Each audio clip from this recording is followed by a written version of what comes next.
La maison de ville en briques de la famille Morrison était nichée dans les rues bordées d'arbres du quartier de Chestnut Hill, à Philadelphie. La pluie de mars tambourinait sans relâche contre les fenêtres, emportant les derniers vestiges de neige hivernale et annonçant l'arrivée du printemps. Sarah se tenait dans la chambre d'enfant, pliant soigneusement de minuscules vêtements dans une commode en bois, tout en fredonnant doucement. Après près d'une décennie de déchirements, 3 fausses couches et d'innombrables tentatives de FIV infructueuses, elle était enfin enceinte de 8 mois d'une petite fille en parfaite santé. Chaque soir, Sarah posait les mains sur son ventre arrondi et murmurait des mots de gratitude. Ce bébé, qu'ils avaient déjà nommé Emma, représentait l'espoir retrouvé après des années de désespoir. Les murs de la chambre d'enfant étaient peints d'un doux lavande, avec des papillons dessinés à la main au pochoir qui dansaient dessus, un projet que le fils de 10 ans de Sarah, Oliver, avait aidé à réaliser. « Maman, tu peux vérifier ma rédaction ?» La voix d'Oliver provenait du couloir. Sarah se retourna et vit son fils debout dans l'embrasure de la porte, son ordinateur portable à la main. Ses cheveux sombres tombèrent sur son front, masquant en partie l'expression sérieuse qui était devenue sa caractéristique ces derniers temps. « Bien sûr, mon chéri. » Sarah se dirigea vers le fauteuil à bascule, invitant Oliver à s'asseoir près d'elle. Il s'installa plutôt par terre, ouvrant son ordinateur pour afficher un texte réfléchi sur le changement climatique et la responsabilité individuelle.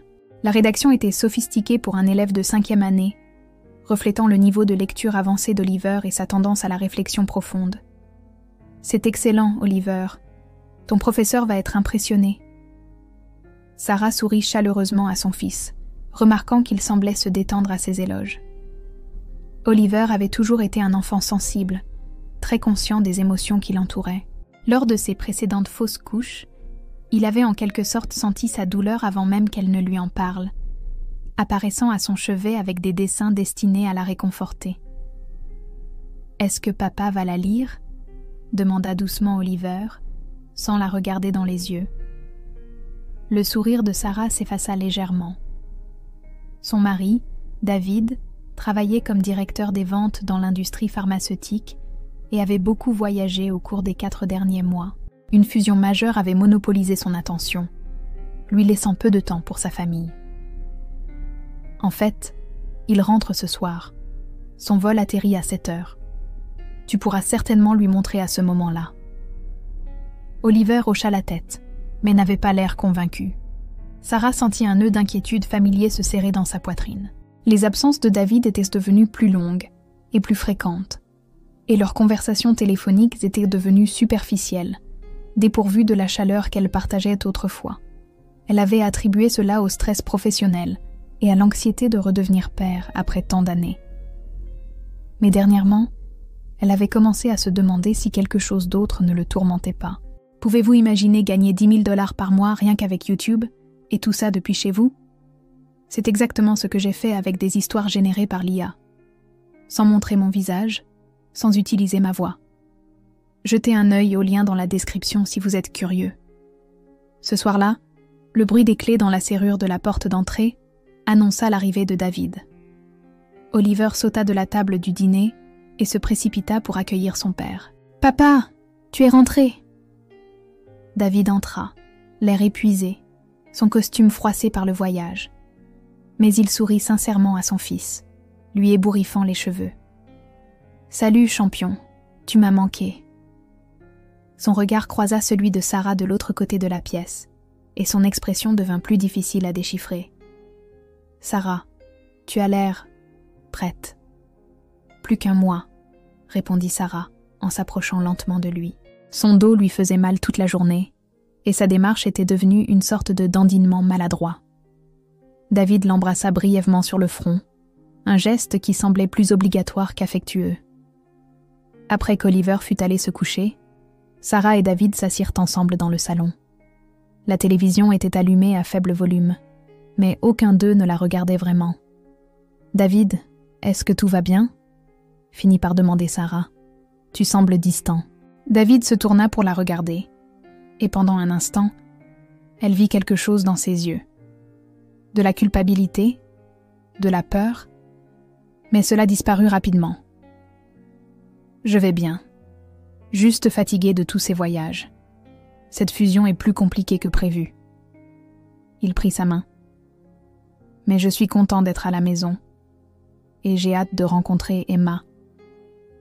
Sarah voulait le croire. Mais son intuition lui soufflait que quelque chose n'allait pas. Elle avait appris à faire confiance à cette intuition au fil des ans, surtout après la naissance d'Oliver. Elle l'avait averti des complications de sa deuxième grossesse avant que le moindre test médical ne les confirme. Maintenant, elle lui disait que David cachait quelque chose. 2 semaines plus tard, Sarah perdit les os, 3 jours avant sa césarienne programmée. C'était un mercredi après-midi, et David était censé être à Boston pour des réunions. Sarah appela leur voisine, Margaret, une infirmière à la retraite, devenue une amie proche. « Margaret, c'est le moment. Peux-tu m'emmener à l'hôpital ? David n'est pas en ville. »« J'arrive dans 5 minutes, » répondit Margaret sans hésiter. Oliver était à l'école, mais Margaret s'arrangea pour qu'il passe la nuit chez une autre famille de voisins. Alors que les contractions s'intensifiaient, Sarah essaya d'appeler David à plusieurs reprises, mais son téléphone tombait directement sur la messagerie vocale.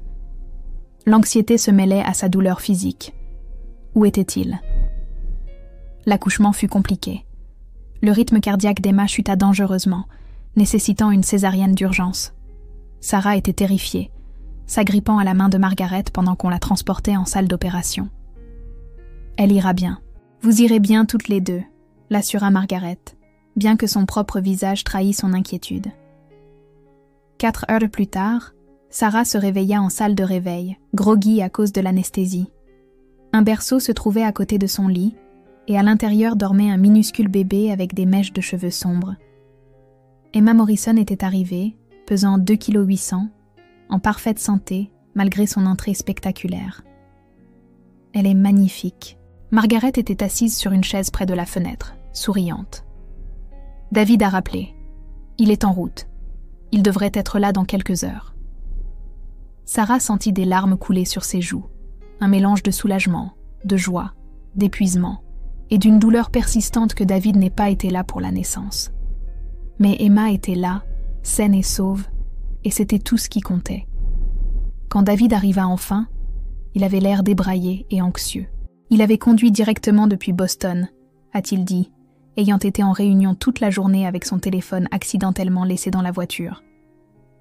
L'explication était plausible, mais quelque chose dans son attitude troublait Sarah. Il tenait Emma avec un véritable émerveillement, les larmes aux yeux, mais il évitait tout contact visuel prolongé avec Sarah. Le lendemain matin, une infirmière nommée Jennifer vint voir Sarah et Emma. Elle était jeune, probablement dans la fin de la vingtaine, avec des cheveux blonds tirés en une queue de cheval lisse. Son badge l'identifiait comme Jennifer Walsh, infirmière diplômée. « Comment nous sentons-nous aujourd'hui, Madame Morrison ?» demanda-t-elle avec un grand sourire qui n'atteignait pas tout à fait ses yeux. « Endolorie, mais heureuse », répondit Sarah.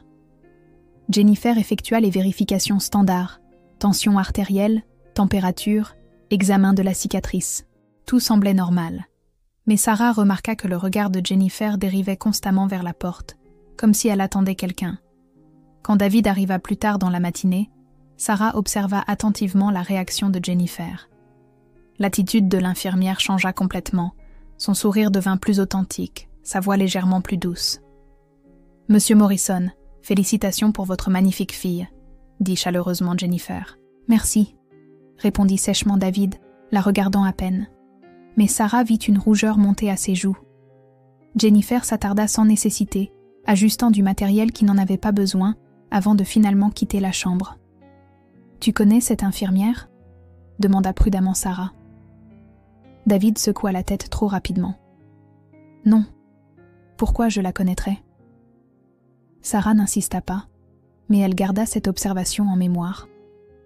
Au cours des 2 jours suivants, elle remarqua une tendance. Jennifer se portait toujours volontaire pour être l'infirmière de Sarah, apparaissant à des moments étranges, même lorsque ce n'était pas à son tour de garde. Elle posait des questions d'apparence innocente sur David, où il travaillait, à quelle fréquence il voyageait, depuis combien de temps ils étaient mariés. Ces questions semblaient indiscrètes, bien que Jennifer ait conservé une façade professionnelle. Oliver rendit visite à Sarah le 3e jour de son hospitalisation. Il apporta un dessin qu'il avait fait de la famille. 4 personnages se tenant la main, avec l'inscription « Bienvenue Emma » en lettres soignées en haut de la page. Le cœur de Sarah se gonfla d'amour pour son fils attentionné. « Elle est si petite », murmura Oliver en regardant dans le berceau. « Je peux la prendre ?» Sarah transféra délicatement Emma dans les bras de son fils, plaçant des oreillers pour le soutenir. Oliver contempla sa sœur avec une expression de pur émerveillement. « Je te protégerai toujours », murmura-t-il au bébé. Lorsque David sortit pour prendre un café, l'expression d'Oliver changea. Il avait l'air troublé. « Maman, j'ai déjà vu cette infirmière. » Le pouls de Sarah s'accéléra. « Qu'est-ce que tu veux dire ?»« Le mois dernier, quand tu m'as envoyé au bureau de papa pour lui apporter son déjeuner parce qu'il l'avait oublié. Cette infirmière était là, il parlait sur le parking. Elle pleurait, et papa avait l'air contrarié. » Sarah sentit la pièce vaciller légèrement. « Tu es sûre que c'était elle ?» Oliver hocha la tête solennellement. « J'en suis sûre. Elle portait des vêtements normaux, mais j'ai reconnu son visage. Et ses cheveux, ils sont vraiment blonds. » L'esprit de Sarah s'emballa.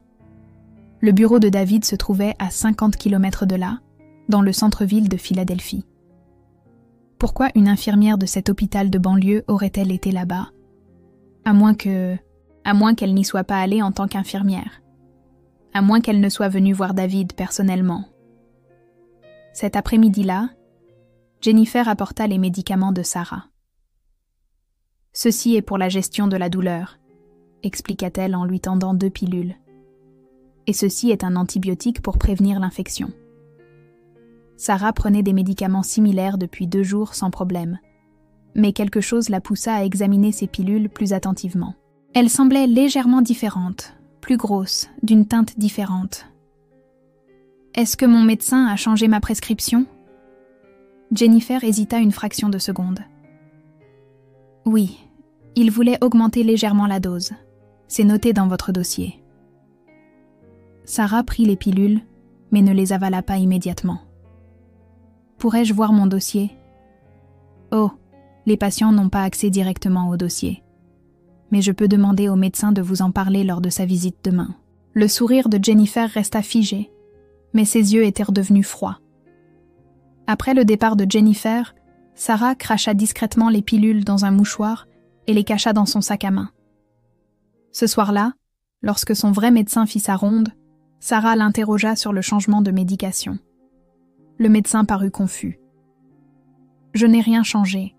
Vous devriez être sur la même dose qu'hier. » La peur se cristallisa dans la poitrine de Sarah. Elle sortit les pilules de son sac et les montra au médecin.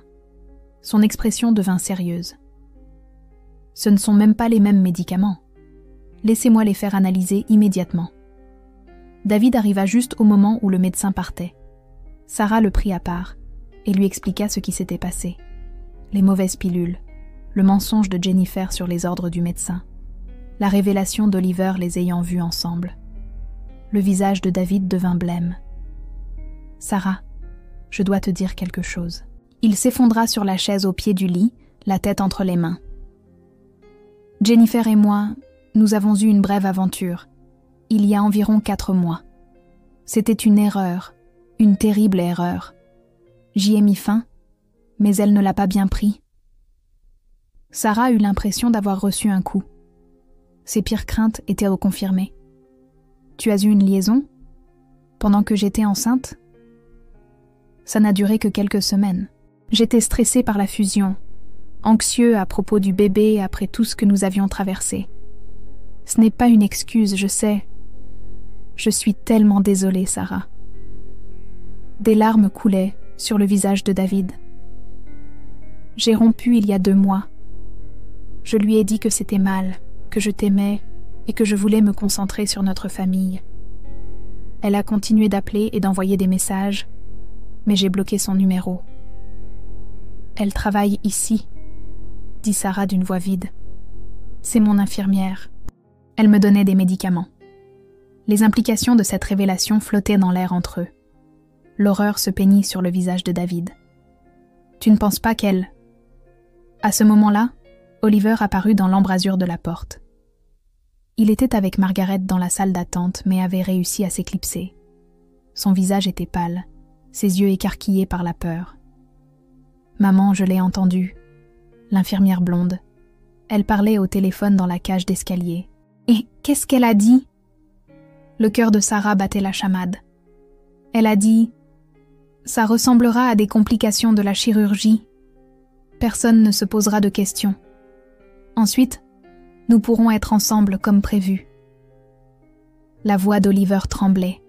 « Maman, j'ai peur. » L'instinct de Sarah hurlait au danger. Elle appuya plusieurs fois sur le bouton d'appel de l'infirmière. Une autre infirmière répondit. Une femme plus âgée nommée Patricia. Sarah expliqua rapidement tout.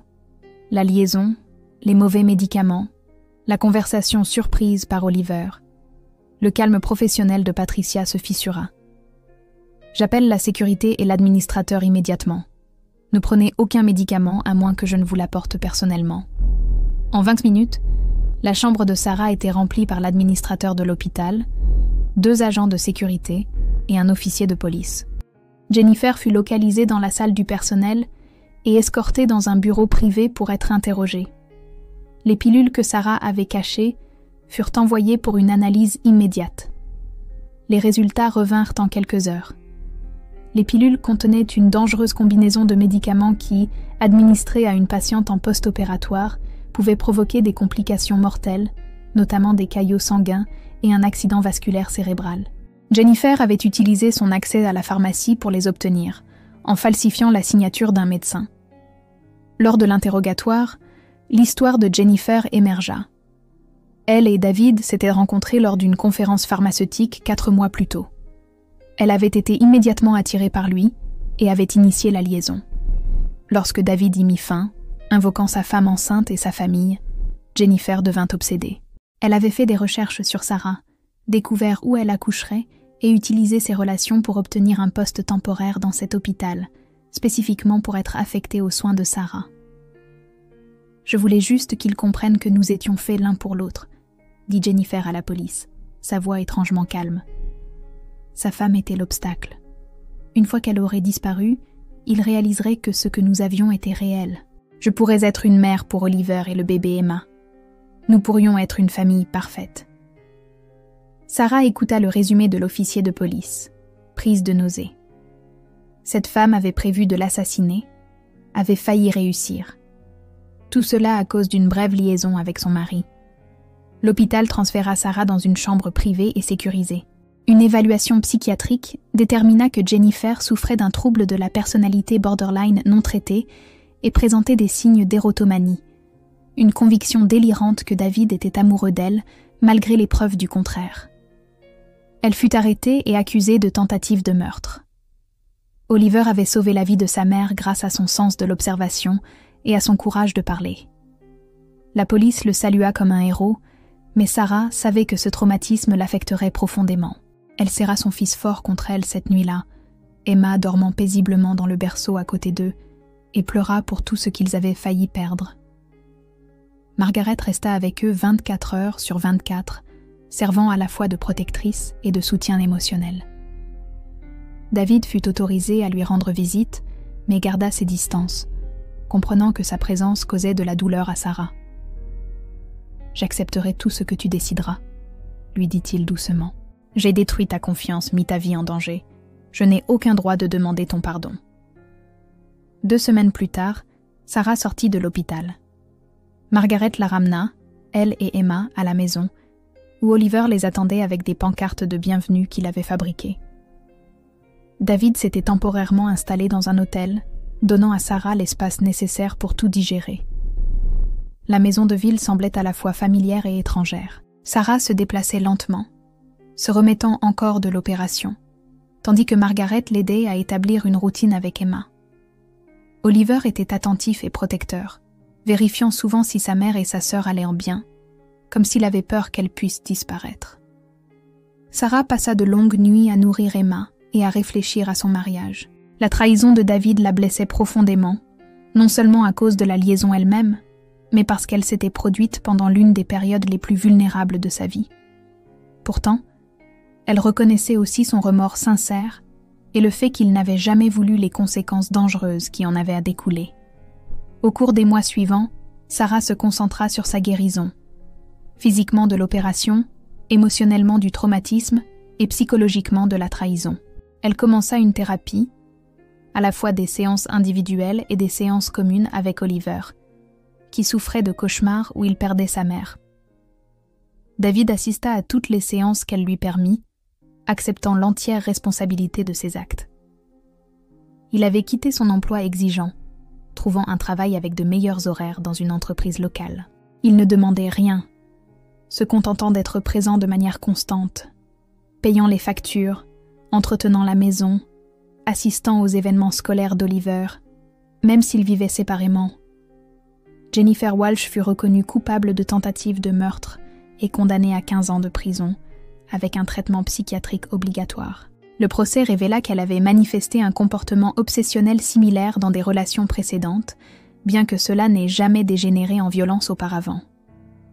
L'hôpital conclut un accord avec Sarah pour une somme non divulguée, argent qu'elle mit de côté pour l'avenir des enfants. 6 mois après la naissance d'Emma, Sarah se tenait dans la chambre d'enfant, regardant sa fille dormir. Emma était devenue un bébé en bonne santé et heureux, avec un sourire contagieux. Du rez-de-chaussée provenait le son d'Oliver s'exerçant au piano, les notes flottant dans la maison, comme un doux rappel que la vie continuait. Margaret apparut dans l'embrasure de la porte avec du thé. Elle était devenue une partie indispensable de leur vie, une grand-mère de substitution pour les enfants. « Comment te sens-tu aujourd'hui » demanda-t-elle doucement. « Plus forte » admit Sarah. « Je pense même à reprendre le travail à temps partiel. Mon poste au musée m'a été gardé. » Elle avait travaillé comme conservatrice d'art avant la naissance d'Emma. Et le directeur du musée avait été merveilleusement compréhensif, lui rendant même visite à l'hôpital. L'idée de retourner au travail lui donnait l'impression de retrouver une partie d'elle-même qui avait été perdue dans le traumatisme. « C'est merveilleux. Et as-tu réfléchi davantage à David ?» Sarah soupira. « Oui, j'ai décidé d'essayer la thérapie de couple. Non pas parce que je suis prête à tout pardonner, mais parce que je veux comprendre s'il y a quelque chose qui vaille la peine d'être sauvé. Pour Oliver et Emma, mais aussi pour moi. J'ai besoin de savoir si l'homme que j'ai épousé est encore quelque part là-dedans. » David avait été patient, ne la pressant jamais de prendre une décision. Il avait prouvé son engagement par des actions constantes, assistant aux matchs de football d'Oliver, apportant les courses, attendant sur le parking de l'hôpital pendant les rendez-vous pédiatriques d'Emma, même si Sarah ne le laissait pas entrer. Il lui avait écrit des lettres, non pas pour implorer son pardon, mais pour reconnaître tout le poids de ce qu'il avait fait et de ce qu'il leur avait coûté. Margaret lui serra l'épaule. « Quelle que soit ta décision, tu n'es pas seule. Tu as des gens qui t'aiment et qui veulent te soutenir. » Ce soir-là, Sarah invita David à dîner. C'était la première fois qu'il entrait dans la maison depuis avant la naissance d'Emma. Oliver était prudemment heureux de voir son père, bien qu'il restât près de sa mère. Emma, trop jeune pour comprendre les dynamiques complexes des adultes, se contenta de sourire à ce visage familier. Ils mangèrent en silence, la conversation étant prudente et superficielle. Mais après, quand Oliver alla jouer du piano et qu'Emma somnolait dans son transat, Sarah et David parlèrent honnêtement pour la première fois depuis des mois. « Je ne peux pas promettre que j'oublierai un jour ce qui s'est passé, » dit Sarah. « Ni que je pourrai te faire entièrement confiance à nouveau, mais je suis prête à essayer de surmonter ça. Pas pour toi, mais pour notre famille. Parce qu'Oliver mérite de voir ce que c'est quand les gens se battent pour leur relation, même quand c'est difficile. » Les yeux de David s'emplirent de larmes. « Je passerai le reste de ma vie à prouver que tu as fait le bon choix. » « Ne fais pas de promesses que tu ne peux pas tenir, » dit fermement Sarah. « Contente-toi d'être là. Sois honnête, sois présent. Laisse tes actes parler. » 1 an après la naissance d'Emma, La famille Morrison se réunit dans leur jardin pour une petite célébration. Le printemps était de retour, apportant avec lui les fleurs de cerisier et la promesse du renouveau.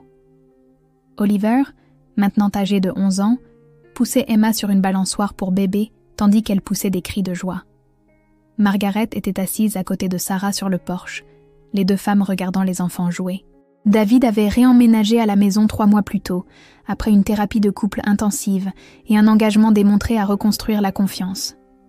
La relation était différente maintenant, marquée par des cicatrices, mais peut-être plus forte pour avoir été si durement éprouvée. Ils apprenaient à communiquer plus honnêtement, à aborder les problèmes avant qu'ils ne se transforment en ressentiment. Sarah avait repris le travail à temps partiel au musée et trouvait de la joie à organiser une nouvelle exposition sur l'art de la Renaissance. Elle avait également créé un groupe de soutien pour les femmes ayant vécu une fausse couche, canalisant sa douleur pour aider les autres à traverser un deuil similaire.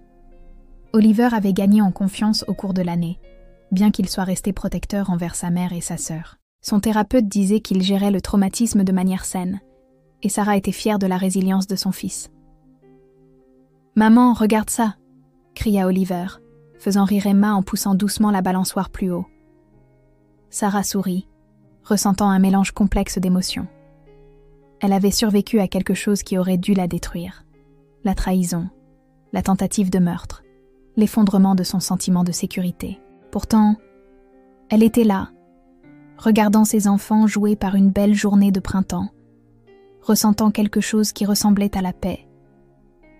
Les cicatrices restaient. Elle faisait encore des cauchemars parfois.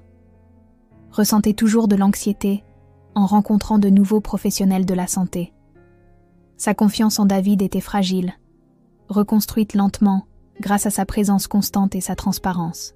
Mais elle avait appris que la guérison n'était pas linéaire, que survivre signifiait parfois porter ses blessures tout en continuant d'avancer. Margaret lui toucha doucement le bras. « Tu as fait tellement de chemin. »« Nous tous, » répondit Sarah, incluant son amie dans cette évaluation. Margaret avait été l'encre dans la tempête, la présence stable quand tout le reste n'était que chaos. Alors que la lumière de l'après-midi devenait dorée, David les rejoignit sur le porche.